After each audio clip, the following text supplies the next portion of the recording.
Bom. Dora é bom. Dora Dog. Dora Dog. Dora Dog Walker. Boa. Tá bom. Manda um beijo, Dora. Beijo pra Dora. Beijo, Dora Walker. Adoro, Oh, Dora. Mas então volta aí agora no seu passado. Meu passado, Como vamos é que lá. foi sua criação? Como é que foi sua infância? Ah, já falei disso. Minha infância foi da hora. Aqui você Vamos nunca lá. falou. Minha infância foi da hora.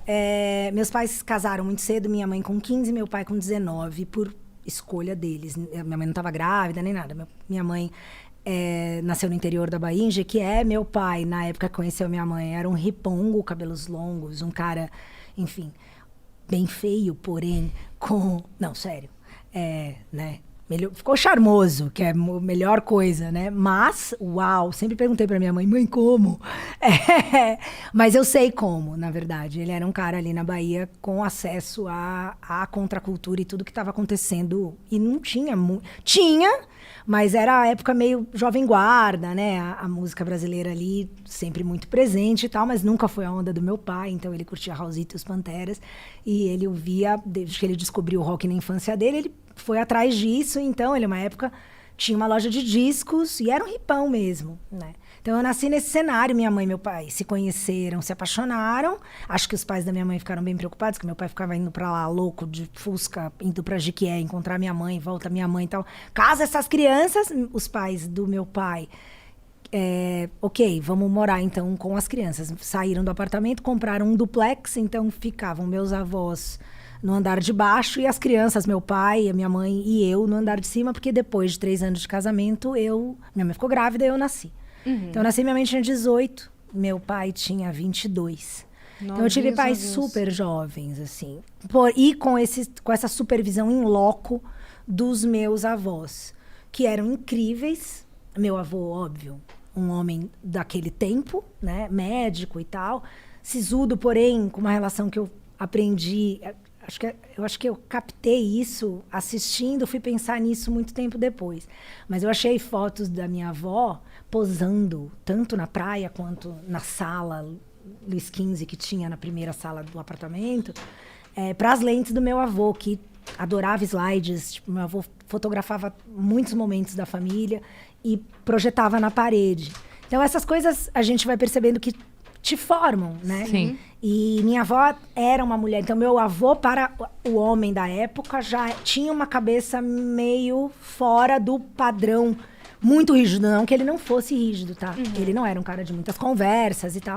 Mas a minha avó era sensacional, assim. A Hélia era fantástica. Participou E aí, bastante da sua criação. Aí, é que nosso pedido chegou. A comida chegou. Pode abrir o pacote assim, fazendo plá, plá, plá. Todo mundo sabe como é.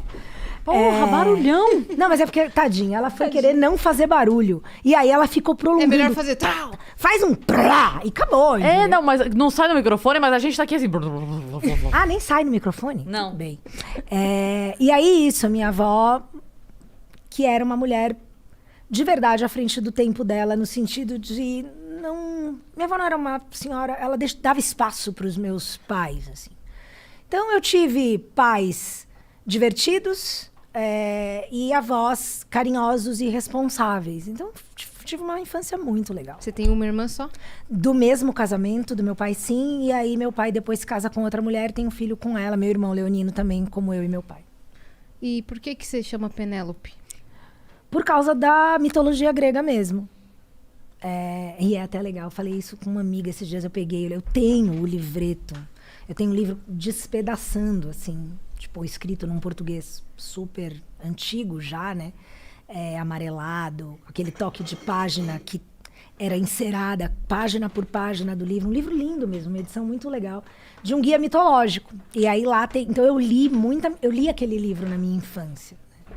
O que só isso já é do caralho. Sim. Ter lido isso. E aí mas tem um lance, eu acho que... Eu não sei, nunca vou saber até que ponto a história me influenciou. Eu sou super fiel. E daí eu fiquei... Tá ali descrita. Um dia eu fiquei pensando, cara, será que essa merda desse conto, dessa mitologia, tipo, me fez uma pessoa fiel? Será que toda Penélope, né, sabendo então da origem do nome... Aí um dia eu conheci uma Penélope num drive-thru, e ela tava com crachá. Eu falei, mentira que você é Penélope. Ela falou, você é Penélope? Eu falei, sou Penélope. Eu falei, amiga... E assim, o carro buzinando uma hora, eu falei, você é fiel? E ela falou, eu não! Ali eu resolvi todos os problemas. Eu falei, então tá. E ela me olhou com uma cara e eu falei, deixa. Essa é a única Eu pergunta falei, Penélope, por quê? Você sabe da história do Penélope e do Ulisses? Ela, claro. Eu falei, você é fiel? Eu não. Aí eu falei, então tá bom. Então não era isso. Muito corajosa ela, porque você poderia ter só sido enviada pelo namorado. Sim. E ela confessou.